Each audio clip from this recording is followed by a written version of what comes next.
We've talked a little bit about SWIFT along the way, and SWIFT, I felt the need to be able to share what SWIFT is all about, okay? First of all, what is SWIFT? SWIFT stands for the Society for Worldwide Interbank Financial Telecommunications. Neat, okay. So it was founded in Brussels in 1973, so it looks like it was founded about the same time as the European Union got started. It established common processes and creates standards for financial transactions. Now, if you're aware, back in 1973, digital banking wasn't hardly even thought of. It's not until the 1990s that you actually get the internet.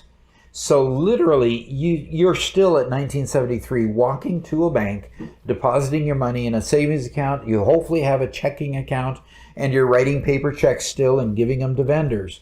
Debit cards were not a thing. It was just checks. And electronic transfers, no. You still picked up your paycheck from the boss and walked over to your bank and deposited it in your bank. So we're talking, as far as today versus them, very, very archaic systems.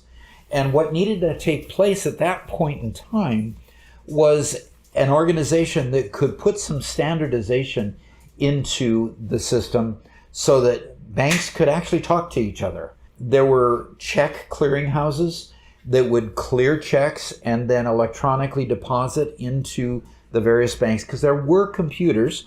I mean, the computers filled whole rooms and barely did as much as the phone that you have in your hand, but there still were computers, and they still transacted back and forth electronically. But at this point in time, they were probably still working by teletypes. And teletypes is kind of like the precursor to the fax machine, if anybody knows what a fax machine is out there. The teletype literally sent data through telephone wires, thus the term teletype. And through the telephone wires, you had a machine on the other side that would actually type out instructions.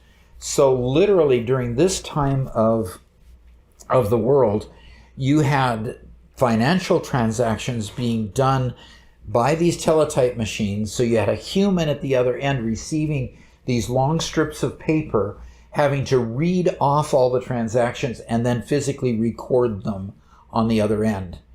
So, I mean, it was labor intensive, incredibly labor intensive. And there needed to be some standardization of the system before it entirely collapsed, or we just stayed in the dark ages and never really transacted.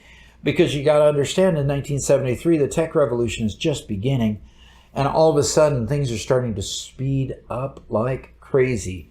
Now you're starting to get television communications, you're starting to get color TVs. You know, that was probably in the 1950s, you start getting color TVs.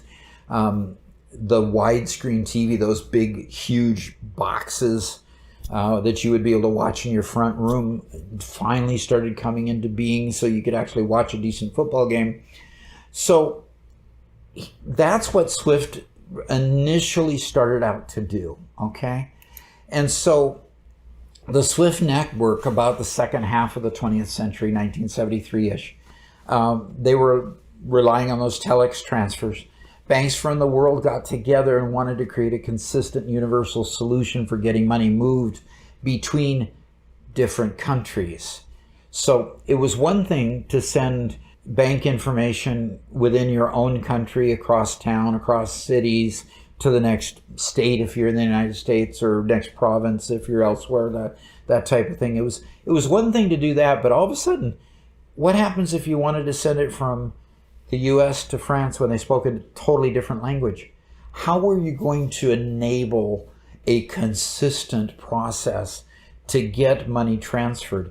You can probably imagine, Juan, your questions probably bear this out, in the fact that when you transferred money from the US, let's say, to a Latin American country or South America, probably was a bit of a challenge to get the money securely sent to a loved one if you needed to do that. So what SWIFT provided was a secure network. Today it has 11,000 financial institutions in over 200 different countries. So here we've got a situation where SWIFT came to be. Now, now comes up the war in Ukraine.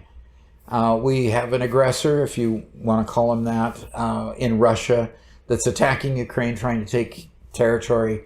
And what they do is they decide as a world consortium to turn off SWIFT for them. Okay, so Russia can no longer transfer money through SWIFT. Now, SWIFT over time became the only way to send money during much of the time between 73 till now. The challenge with that is that if you became, an aggressor on the other side like Russia is, and you get turned off from SWIFT, how do you then transfer money that you already had in another country back to your country?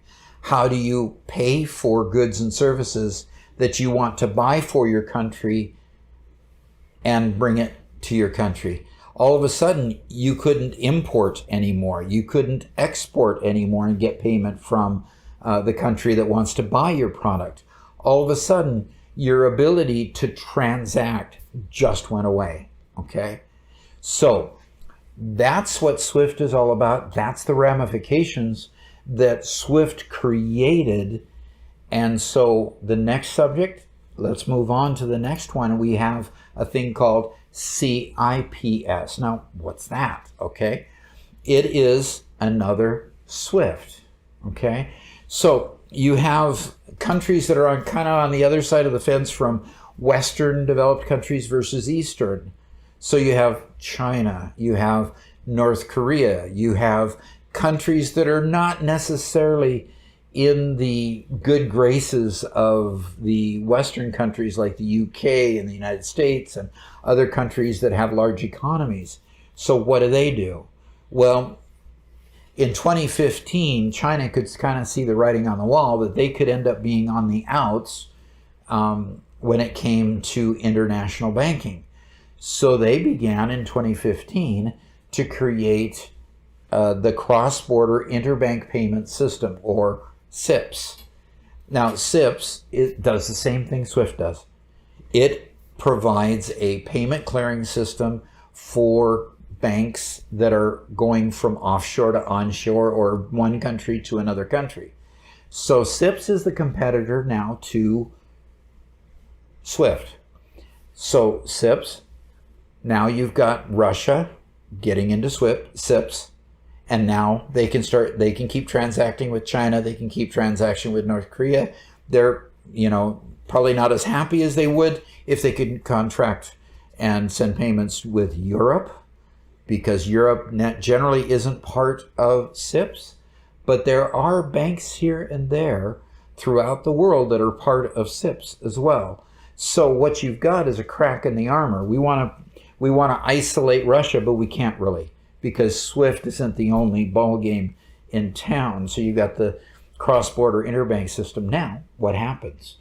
What happens when you have cryptocurrencies and wallets that all it takes is getting a cell phone, creating a wallet, downloading the software for a wallet, creating your wallet, and all of a sudden you're back into intercompany banking again. Cross-border banking made simple. So there's the threat to the current banking system. All of a sudden you've got oligarchs and heads of countries and federal reserves around the world that all of a sudden can't control the flow of money. And you believe me, that kind of is irritating to a lot of those people who would love to control how swiftly or completely money flows from one place to another, just like trying to control how Russia can spend money. So the origin of CIPS came about in about 2009 when they created their Belt and Road Initiative. Now that was an initiative to try to create travel and traffic lanes between them, China, and other countries. It was when they started really reaching out and trying to become international in a much, much bigger way than they had been in the past. So over the last 14 years, you've seen China hugely expanding their economy and hugely expanding their reach throughout the world. And that was the Belt and Road Initiative, and they needed CIPS to enable that with some of the countries that weren't part of SWIFT, because there are some countries that are not part of it. Okay, so banks signed on to phase one. Now look at the list of banks here. We got Standard Chartered, we got Deutsche Bank, so a German bank. We got a HSBC, which is a UK bank. We got Citibank, which is a US bank. You see what's going on here. They've already connected a lot of countries, banks, to the CIPS system. So there are cracks in that armor, and if you can't control what these banks are doing, you lose control of the ability to stop that flow of money back and forth. All righty, we'll see you next week, guys.